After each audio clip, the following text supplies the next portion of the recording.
2교시를 시작합니다. 10과 우리의 정치적 책임입니다. 책을 보시면은 155쪽에부터 나오죠.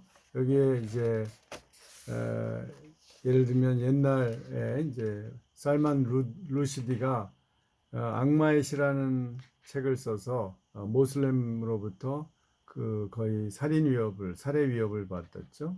그런 이야기도 나오고 레바논에 억류된 그 인질들을 프랑스 정부가 어떻게 구조할 때 어떻게 해야 되는가 이런 이제 어려운 문제들 이런 것이 다 정치의 영역이라는 거죠. 이 현실적으로 우리가 피할 수 없는 꼭 또 필요한 이 정치를 어떻게 성경은 보고 있는가, 하나님의 뜻은 무엇인가의 문제입니다. 그래서 먼저 우리의 정치적인 책임을 이야기할 때 성경적 정치 원리를 먼저 생각해야 되는데요. 그게 뭐냐 하면 창세기 4장 9절에 아주 간단한 건데요. 형제 자매를 지키는 것이다 라는 거예요. 그러니까 정치가 왜 필요하냐? 내 주위의 사람들을 지키기 위해서 필요하다라는 거죠. 그래서 여기 그림을 보시면은 이거는 가인이 아벨을 자기 동생을 살해하는 장면이고요. 이것은 선한 사마리아인의 비유죠. 여기 이제 고호의 그림인데 이 선한 사마리아인이 이 강도 만난 다친 사람을 나귀에 태우는 장면입니다. 결국 이 두 가지가 대립이 되죠. 즉 사람의 생명을 해치고 자기의 만족과 욕구를 위해서 그렇게 하느냐, 그런 정치를 하느냐, 아니면 나하고 상관없지만 다친 사람을, 도움이 필요한 사람을 살리는 일을 하느냐, 그런 거죠. 이번에 이 코로나 팬데믹 상황에서 우리 정부가 사람을 많이 살렸죠. 지금 다른 나라보다 상당히 주로 이제 노인층들이 이 코로나에 감염되면, 바이러스에 감염되면 대개 사망자가 많이 나오죠. 거의 60대 이상, 70대, 80대. 근데 그분들을 정말 우리가 잘 살린 거죠. 그런 것이 좋은 정치라는 거죠. 그래서 더 나아가서 사람의 생명을 보편적으로 구하는 데서 시작을 해서 먼저 그 다음에는 약자를 사랑하는 것, 사회적 약자를 사랑하고 또 그러니까 이렇게 얘기할 수 있죠. 처음에는 우선 급한 대로 약자를 먼저 구해야죠. 그런데 지금 상황은 공리주의적으로 회복할 가능성이 없는 젊은 사람들은 먼저 구하고 이제 노인들은 방치하는 그런 지금 일들이 이번에 많이 일어났지 않습니까? 이런 것은 성경적 원리에는 안 맞는다고 해야죠. 왜냐하면 모든 생명이 다 귀하고 더구나 이제 약자들이 먼저 그 보호를 받아야 되기 때문에 그래서 우리가 노약자를 보호하는 우리 한국의 그 원칙 이것이 더 성경적인 거라고 볼 수 있습니다. 그래서 이제 점차로 보편적인 이웃사랑으로 나가야 되는 거죠. 이것을 실천하는 수단이 바로 정치라는 거죠. 그런 점에서 우리가 비판해야 될 것이 기독교인들이 이것을 이제 이 정치 원리를 무시한 경우가 역사 속에 꽤 있었죠. 예를 들면 미국의 남부의 백인들이 굉장히 독실한 기독교 신앙을 가지고 있었죠. 지금도 그렇고요. 그런데 그들이 자기네 어떤 필요에 의해서, 자기네 경제적 필요에 의해서 흑인 노예 제도를 옹호하고 그걸 지키기 위해서 전쟁을 불사해서 엄청난 희생을 겪었죠. 또 그 이후에도 이 남부 백인들이 흑인들을 상당히 무시하는 그런 문화가 아직도 남아 있어서 이번에 조지 플로이드 그 사태가 일어난 것 아닙니까? 또 독일이나 오스트리아 사람들도 개신교나 카톨릭 신앙을 가지고 있는 사람들이 거의 뭐 3분의 2 이상이죠. 그런데도 유대인들을 이렇게 싫어하고 멸시하는 그 반유대주의가 아주 심했죠. 그래서 그것을 히틀러가 이용해서 정권을 잡고 유대인들을 학살했죠. 그렇게 독일인들이 자기들을 문화민족으로 자랑했는데 너무나 끔찍한 일들을 저질렀죠. 또 네덜란드 이민들이 세운 이 남아프리카 공화국에서 그들이 자기네들의 백인들의 그 기득권을 유지하기 위해서 자기들은 이제 소수니까 한 15%나 인구가 그 정도밖에 안 되고 나머지는 흑인 내지 유색인종이라서 그 자기네의 어떤 독점적인 그 지위를 유지하기 위해서 아파르테이트라고 하는 인종 분리 정책을 아주 가혹하게 하다가 결국은 타협을 했죠. 근데 그들이 다 성경을 잘 믿는 독실한 기독교인들 집단이었거든요. 그런데 기독교 국가를 세운다는 이름으로 특히 남아프리카의 네덜란드 그 이민 후손들, 아프리카너라는 사람들은 기독교 국가를 세운다는 명목으로 이 분리주의 정책을 정당화했거든요. 그거는 사실 기독교 국가가 왜 꼭 백인들의 국가여야만 해요? 거기 원주민이고 원래 주인인 아프리카인들, 줄루족이라든지 이 사람들이 정당한 대우를 받고 동등하게 살아가는 것이 바람직한 거죠. 그게 바람직한 기독교 국가인데 결국은 이들이 자기네 이익을 위해서 기독교 국가의 개념을 왜곡시킨 거죠. 또는 기독교 정치를 편향되게 만든 거죠. 이런 것들을 이제 우리가 성경적으로 비판할 수밖에 없습니다. 그래서 결국 신명기 10장 18절에 하나님의 특별한 사랑이 바로 여기 고아와 과부를 위하여 신원하시며 나그네를 사랑하사 그에게 식물과 의복을 주시나니 라는 말씀에 아주 잘 표현되어 있죠. 하나님께서는 모든 사람을 사랑하시지만 특별히 이 아주 어려운 처지에 있는 사회적 약자들을 특별히 불쌍히 여기시고 그들을 먼저 돌보신다는 거죠. 그래서 부자들에게 아주 엄하게 말씀하시죠. 권력자들과 부자들에게 만약 너희들이 이런 약자들을 보호하지 않고 부당하게 대한다면 내가 너희를 심판할 것이다. 그것이 성경의 기본적인 정의이죠. 그러나 이제 궁극적인 우리 권위, 정치적인 권위는 예수님의 우주적인 왕권이라는 것이 성경의 사상입니다.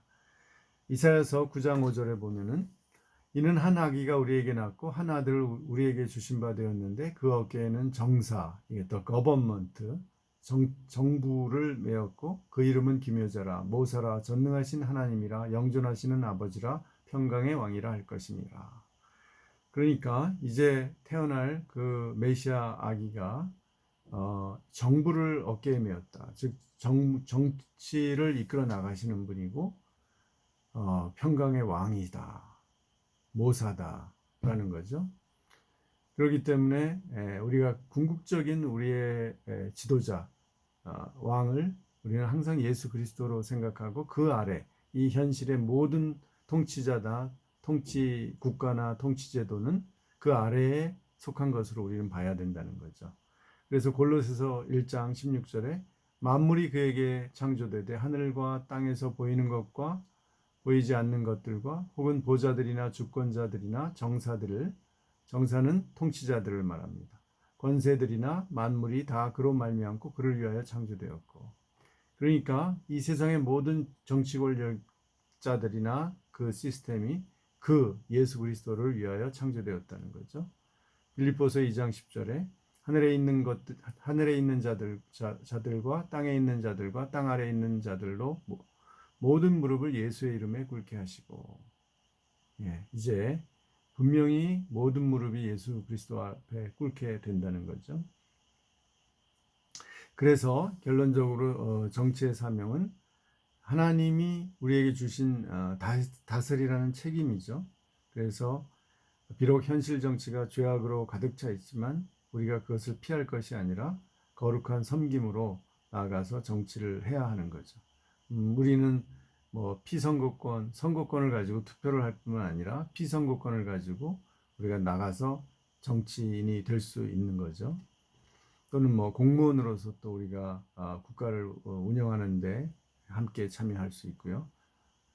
또 군인으로서 나라를 지킬 수도 있죠.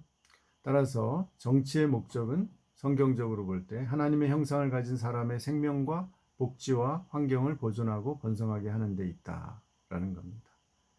자, 그러면 더 나아가서 이제 성경적인 국가관을 한번 보겠습니다. 성경의 그 근거를 가지고요. 첫째, 국가는 하나님께서 선과 정의의 실현을 위임한 기관이다라는 거죠.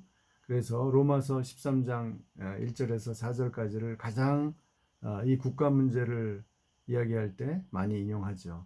각 사람은 위에 있는 권세들에게 굴복하라. 권세는 하나님께로 나지 않음이 없나니 모든 권세는 다 하나님의 정하신 바라. 그러므로 권세를 거스리는 자는 하나님의 명을 거스림이니 거스리는 자들은 심판을 자취하리라. 관원들은 선한 일에 대하여 두려움이 되지 않고 악한 일에 대하여 되나니 내가 권세를 두려워하지 아니하려느냐. 선을 행하라. 그리하면 그에게 칭찬을 받으리라. 그는 하나님의 사자가 되어 내게 선을 이루는 자니라. 그는 여기서 관원이죠. 관원. 그리고 정부를 말하는데 여기서 우리가 두 가지를 이제 알 수가 있는데요. 첫째는 모든 권세는 하나님께서 세우셨다. 하나님의 통치 아래, 섭리 아래 있다는 거고요. 그래서 일단 우리가 존중을 해야 된다는 것이고요. 두 번째는 그 정부의 목적, 국가와 정부의 목적은 하나님의 사자가 되어 선을 이루는 것이다. 공동 선을 이루는 것이지 악을 이루는 게 아니에요. 따라서 국민의 의무도 있지만 그러나 정부의 의무도 여기에 나오는 거죠. 선을 이루어야 돼요. 만약 악을 적극적으로 행하는 정부라면 그 정부는 심판을 받을 수밖에 없죠. 그래서 이 국가와 정부의 권위는 한계가 있는 겁니다. 정부가 정의를 버리고 선을 버리면 그래서 타락하면 심판을 받는 거죠. 요한계시록 16장 19절에 보면 바빌론에 대한 심판의 말씀이 나오죠. 큰 성이 세 갈래로 갈라지고 만국의 성들도 무너지니 큰 성 바벨론이 하나님 앞에 기억하신 바 되어 그의 맹렬한 진노의 포도주 잔을 받으매. 즉 적그리스도를 따르고 하나님의 백성을 탄압하고 또 악을 행하는 그런 바벨론 같은 국가 체제는 하나님의 진노의 잔을 받는다라는 거죠. 자, 그래서 이제 또 한 번 하나는 예수님은 그럼 정부에 대해서 어떻게 보셨나? 국가에 대해서. 예수님은 기본적으로 국가를 하나님의 통치 아래 있는 것으로 인정하셨다는 거죠. 그러나 잘못된 정권이나 정치가는 비판하셨어요. 우리가 예수님이 가지신 이 정치관의 전제를 알기 위해서는 시편 24편 1절을 보면 알 수 있는데요. 땅과 그 안에 가득 찬 것이 모두 다 하나님의 것, 온 누리와 그 안에 살고 있는 모든 것도 주님의 것이다 라는 거죠. 즉 모든 것이 국가와 정부와 또 모든 국민들도 다 주님의 것이다 라고 선언을 하시죠. 그리고 나서 구체적으로 예수님께서 마가복음 12장 17절에서 이렇게 말씀하셨죠. 이제 그 사두개인들과 바리새인들에게 시험을 당하실 때 이렇게 말씀하셨어요. 예수께서 가라사대 가이사의 것은 가이사에게 하나님의 것은 하나님에게 바치라 하시니. 그러니까 하나님이 더 위에 계신다는 것이 이제 암묵적으로 들어있죠. 하나님의 것이 가장 그 가치가 높은 것이죠. 그러나 가이사는 그 아래에 있기 때문에 가이사가 가진 권리만큼 또 가이사에게 낼 세금이나 또 의무는 하라라는 거죠. 그것이 크게 봐서 이 로마서 13장이나 아까 말한 시편 24편의 말씀과 틀린 게 아니죠. 어긋나지 않죠. 그러나 누가복음 13장 31절 보면 예수님이 정치가를 비판하는 말씀을 하십니다. 그때 어떤 바리새인들이 나와서 이르되 나가서 여기를 떠나소서 헤롯이 당신을 죽이고자 하나이다. 여기서 헤롯은 이제 헤롯 대왕의 셋째 아들이죠. 그래서 갈릴리 지방을 다스리던 사람인데 예수님께서 이르시되 너희는 가서 저 여우에게 이르되 오늘과 내일은 내가 귀신을 쫓아내며 병을 고치다가 제3일에 완전하여지리라 하라. 저 여우에게 감히 그 지역의 왕에게 저 여우에게 이렇게 얘기하는 건 굉장한 용기가 필요한 거죠. 그러니까 여우는 뭐 예나 지금이나 굉장히 간사하고 나쁜 그런 캐릭터로 이제를 표시하는 거죠. 그러니까 예수님께서 그런 악한 통치자들을 인정하지 않으셨다. 아주 비판적으로 보셨다는 것이 여기에서 드러나는 거죠. 즉 예수님께서는 결코 무조건 무조건 국가나 무조건 정부나 권력자들에게 무조건 맹종하라는 건 아니죠. 분명히 비판할 것은 잘못된 건 비판해야 되는데, 그러나 더 큰 하나님의 통치 아래서 그들의 위치를 인정해 주라는 거죠. 그래서 칼빈도 개혁주의 입장에서 이렇게 말합니다. 유명한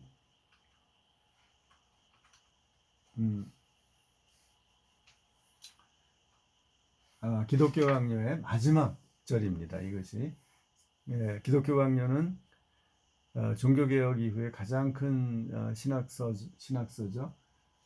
그 마지막 권이 이제 4권인데 그 중에 마지막 절 20장 32절에 보면 우리는 집권자의 권위에 마땅히 복종해야 된다고 했지만 그 복종에는 항상 한 가지 예외가 있어야 한다. 만일 그들의 명령이 하나님께 반대되는 것이라면 그 명령을 존경하지 말라. 이런 경우에는 집권자들이 가진 위험을 조금 더 염려할 필요가 없다. 라고 단서 조항을 얘기했죠. 그러니까 하나님에게 반대되는 명령을 하면 하나님의 뜻이 아닌 것을 강요하거나 그것은 일반적으로는 악이죠. 악한 어떤 정책이나 분명히 백성들을 탄압하고 죽이고 괴롭히고 고문하고 그리고 백성들을 가난하게 만들고 뺏고 뭐 이런 정책들을 계속해서 쓰고 그 다음에 신앙의 자유마저 박탈하는 그런 정권에 대해서는 여기 칼빈이 조금도 염려하지 말고 그들에게 대항하라는 거죠. 이게 이제 개혁주의가 굉장히 강력하게 정치 권력에 대해서 싸운 적이 많거든요. 스코틀랜드에서 존 낙스가 그 메리 여왕과 싸웠죠. 또 그리고 네덜란드의 칼빈주의자들이 스페인 국왕과 싸워서 카톨릭 신앙을 강요하는 그들과 싸워서 몰아냈죠. 또 뭐 프랑스의 위그노는 카톨릭 왕과 이 부르봉 왕가와 또 귀족들하고 싸웠죠. 그래서 결국은 종교 평화를 이루어냈죠. 그래서 이제 그 다음에 요즘 우리에게 성경교리라는 책을 쓰고 많은 그 영향을 끼친 장로교 신학자가 있죠. 웨인 그루뎀. 이 사람이 이제 성경과 정치에서 성경과 정치라는 책을 썼는데 이분입니다. 웨인 그루뎀이 장로교 신학자인데 미국에. 이분이 이런 주장을 하는 겁니다. 교회는 복음만 전하면 된다는 것은 옳지 않다. 그 얘기는 정치와 사회 문제에 대해서도 하나님의 뜻이 무엇인지 계속 고민하고 또 의논도 하고 찾아서 그런 입장을 가져야 한다는 거죠. 또 우리의 역할을 물론 우리는 시민으로서 모든 크리스찬은 시민이니까 시민으로서 역할을 해야 된다는 거죠. 또 교회가 최악의 경우에는 교회가 나설 수도 있는 거죠. 또 정치에서 종교 배제 주장은 전체주의 독재를 가져온다. 이것은 정말 독일은 원래 루터교의 정치관은 철저한 정교 분리예요. 두 왕국론에 의해서 이 세속 국가와 교회는 이렇게 두 왕국이란 말이죠. 함부로 서로 개입하면 안 되는 건데 실제로 보면 정부가 교회를 이끌어갔죠. 그래서 거의 독일 루터교회가 국가교회화되고 그 절정이 바로 히틀러 때 히틀러가 집권하면서 총통이 되면서 모든 군부와 또 국민들에게도 총통에 대한 절대 충성 서약을 했는데 바로 기독교 교회도 그 목회자들도 히틀러에게 충성 선언을 했죠. 거기서 이제 극히 일부의 니멜러라든지 본헤퍼라든지 이런 목회자 수십 명만이 그것을 거부하고 이렇게 자유로운 고백교회를 만들어서 대항을 했죠.